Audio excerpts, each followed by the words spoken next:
Hey brothers, what's going on? JK Amazy here, founder and head coach at pornography.com. And today we're going to be talking about the different reasons why you hate or why you dislike yourself when you're trying to end your out of control behavior with pornography, masturbation, or any other sort of sexually compulsive behavior.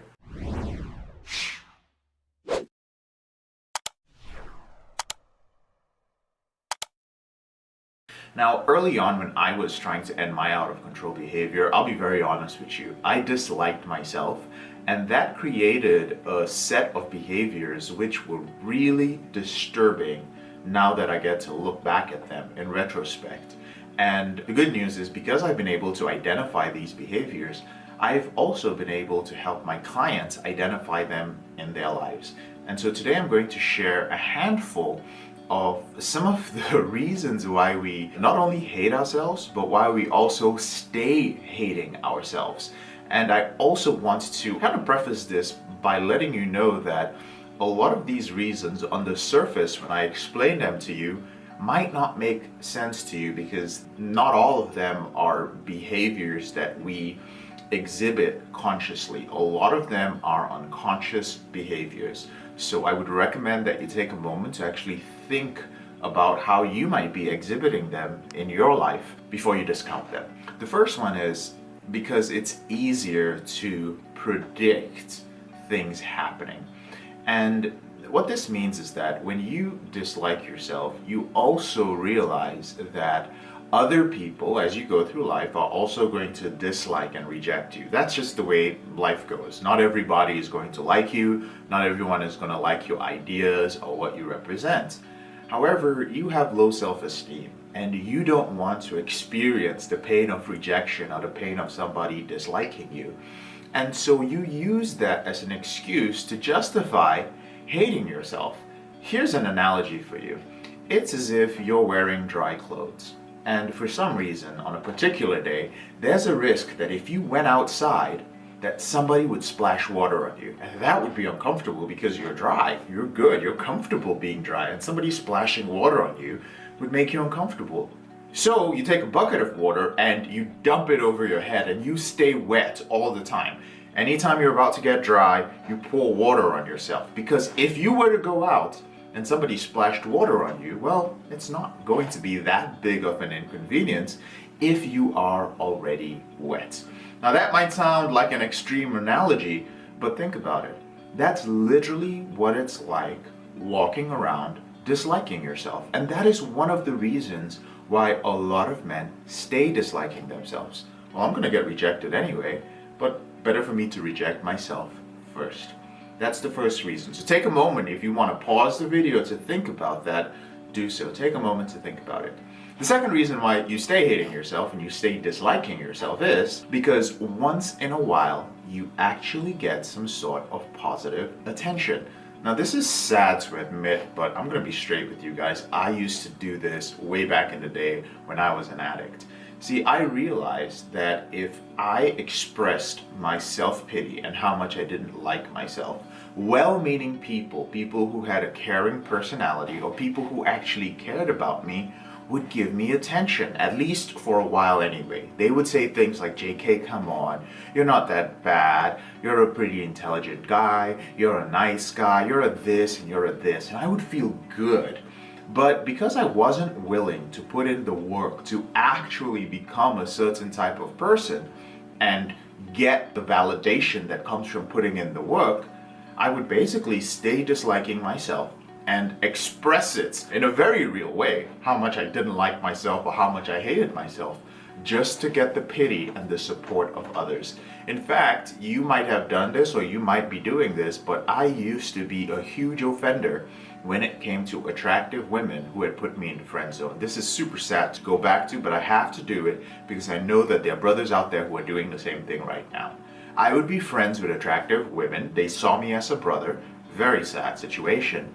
But once in a while, I would say something or I would come back and whine to them about how this woman I was trying to date, how things didn't go well. Well, after all, of course she wasn't attracted to me because, I'm stupid, I'm not attractive, I do stupid shit. And this attractive friend of mine, she'd be like, oh no, you're not, you're such a nice guy, you deserve this, you deserve better. And I'm ashamed to admit right now, well, actually, I'm beyond that. Truth is that I don't think I'm really ashamed about it now, but it was what I used to do. I would feel good. I would be like, this a hot chick, like, comforting me. And the truth is, at the end of the day, was I didn't like myself. But I stayed that way because once in a while, I got pity. And I really want you to ask yourself if you're doing that. Because there's some grown-ass men out there, I was a grown-ass man, there's some grown-ass men out there who are married, who have kids, who still do that once in a while. Who still purposely will do things. They'll fuck things up and they're like, fuck up, I always fuck things up, blah, blah, blah, blah, blah, blah, blah, blah. And you're doing it just to manipulate the people around you who care for you to express that, hey, you're actually a great guy. The third reason why you stay hating yourself is so that you don't have to take any risks. And what that means is you've already set the bar so low for yourself. And so it's just easy to be lazy because you already hate yourself. There's no point in trying to change yourself. There's no point in taking a big risk because you're going to fuck up anyway. And you know that when you screw up, you feel bad about yourself. You know that when you screw up and you take a big risk and it fails, well, I'm gonna hate myself anyway because I think I'm gonna fail at anything. So it's an easy way to stay in a state where you don't take risks. It doesn't matter how healthy you are. Most people are aware of risks. Most people don't want to take risks. And if they do take risks, they take calculated risks. And the people who take risks that aren't calculated, well, they're just not thinking straight. Doesn't mean that they're porn addicts, but for the most part, emotionally healthy people are wary of taking risks. But they do realize that in life, you've got to take some risks at a certain point. But when you don't like yourself, when you hate yourself, there is no reason for you to take risks. You have this huge excuse holding you back, which you may never verbalize because it's unconscious. And that's because I don't like myself. And I don't like myself enough to even take a risk. The next reason is more of a belief. And I've noticed it a lot in different types of men. But I've also noticed it especially in religious men who don't like themselves. And it's the belief that pride or ego of any kind is not a good thing. You know the saying, pride goes before the what? Before the fall. So a lot of guys use this to justify not liking themselves because they're like, well, you know what, if I start liking myself, if I start telling myself that I'm great, that I can win at anything I put my mind to, not win, but I can accomplish anything I put my mind to, that I'm a happy person, I'm a healthy person, I'm terrific, I love myself, you tell yourself, well, all that is very prideful, right? It's just giving me a big head to literally tell myself that I'm great, to tell myself that I'm better than the person that I used to be. That's pride, and I'm not going to give in to that evil pride. And I notice that also a lot with religious men. I'm not knocking any religion, but I do speak to men who will say things like, well, I was taught that I was born a sinner. And there's a positive way to look at this as a religious person, and there's also a negative way to look at it. The negative way is to say, I was born a sinner, that's who I am, and I can never change, I can never be redeemed, and thus I will just keep disliking myself, because what's the point of even changing? We are people who were doomed from the moment that we were born, and developing ego and pride is going to do nothing but cause you pain. But of course, you've never actually developed a healthy self-esteem. You don't know the difference between ego, pride, and self-esteem, and so you just prefer to label everything and put it in one box as bad stuff. But why are you doing that? You're doing that because you prefer to dislike yourself. This is your area of comfort. The next reason why you stay disliking or hating yourself sometimes has to do with your environment and your community. Some of us, unfortunately, were raised by parents, by guardians, by whoever, but we were raised within a family or community where a lot of people dislike themselves. And we didn't know it, but we started picking up on those habits when we were growing up. See, all the previous reasons why I mentioned that you don't like yourself could have been things that maybe your father, your mother, your older brother, an uncle, an aunt, whoever raised you may have exhibited in their life. You may have seen your dad do things like not take risks because he didn't like himself. You may have seen, it may have been your dad or your mom or somebody in your life who told you that pride goes before a fall. Don't tell yourself that you're good at something. He may have told you you need to keep hating yourself because you're never going to be good enough. So I don't know what the message that you received is. But if you surround yourself with people who don't like themselves, then that is where you're going to be comfortable. You're going to be comfortable around people who have that same mindset. And a lot of it is unconscious. I'll show you a way to kind of find out if you fall into this category. See, early on, when I used to hate myself, I would get very uncomfortable when I was around a group of people who were healthy emotionally. And what that meant is I would think that something was off. It didn't mean that these were happy-go-lucky people singing Kumbaya and anything like that. No, these were just people who the vibe they gave off was that they were very comfortable within themselves, they were willing to take risks, they were positive, and you asked them how they felt about themselves, they would say things like, I feel great, I feel like it can be done, I could do this. Yeah, like, dude, I'm excited, we can do this. That was very, very strange to me because the community that I was around, when I asked people about things, they'll be like, I don't know, man, you gotta be careful about stuff like that, man. You gotta be careful, dude. You know, remember that last time that you fucked up at this other thing? I don't know if you can do it, man. I'd be careful, bro. I'd be careful. I read about this, I heard about this. So that was the type of community I was around. Those were the people that I surrounded myself with, right? And so when I was around people who cared for themselves, who liked themselves, who said that I could do certain things, it was really uncomfortable. I didn't know why, but it was really because I didn't put myself around them enough. And so I felt very comfortable and I would quickly retreat to the status quo. I would retreat to a place where people dislike themselves for the most part, where people could have been dysfunctional. I was like, yeah, I can function here. Like, this is cool. I get it. I get it when people talk about fucking up. I get it when people talk about breaking up. I get it when people talk about slipping and relapsing and how fucked up their life is. Like, I get it. This is life. Life is suffering. Life is pain. Fuck the government. Everything. We are victims. I was so comfortable being there. And you might be too.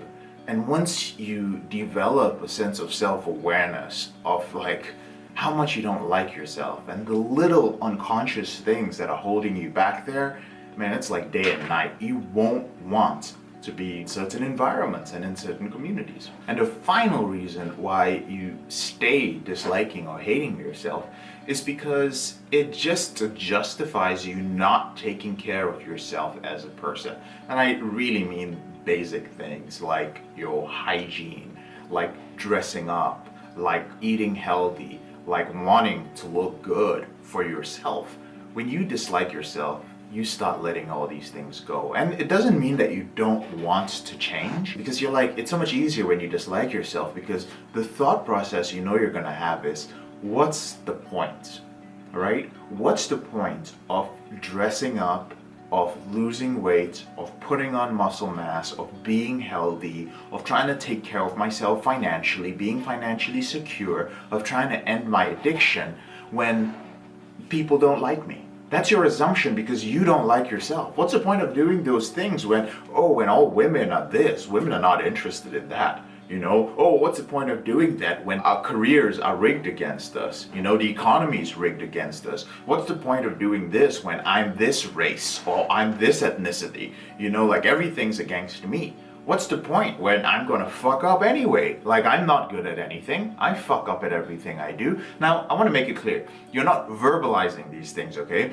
These are just thoughts that are coming very rapidly in your head, but they are constant throughout your day. And what you don't realize is because you keep thinking these self-loathing thoughts over time, that is who you end up becoming. That's just the data that you're giving your mind. And it agrees with you. Your subconscious mind goes like, well, sure, if that's the message you're giving me, then there's no point in making any of these changes. And that's why whenever you get a short burst of motivation, you watch a video, you listen to a podcast, something happens in your life that impacts you, and you make a decision that you are going to change your life. The reason why you're not able to stick with any of those things, it's not really because of willpower for the most part. With porn addiction, it is. However, for many other things in your life, it's simply because you've given yourself all these messages based on the fact that you don't like yourself. So one of the things we do in the Porn Reboot system is that we slowly show you in the first couple of weeks of your reboot how to start liking yourself, how to start caring for yourself. I've said it before and I will say it again, that when you're trying to end your out of control behavior and transform your life, you cannot work against your brain.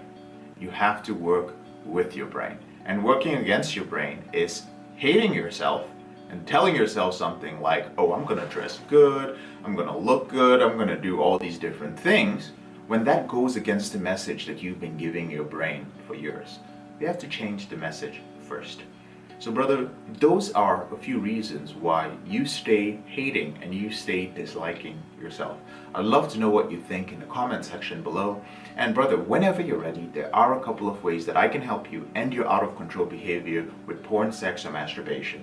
Now the first way is to download a free copy of my ebook. And there's a link to download it in the description below this YouTube video. It's called 7 Secrets of Porn-Free Men, and it's just a basic roadmap of how my program works. If you're curious about, oh, what's the system, what are the coping strategies, all this stuff that you talk about, JK, download the book. It's a short book, it's free, read it. The second way is to join our free Facebook group. Right? It's called the Porn Reboot group. This is where you can find an accountability partner and you can find other men who are following our system, men who are serious about rebooting.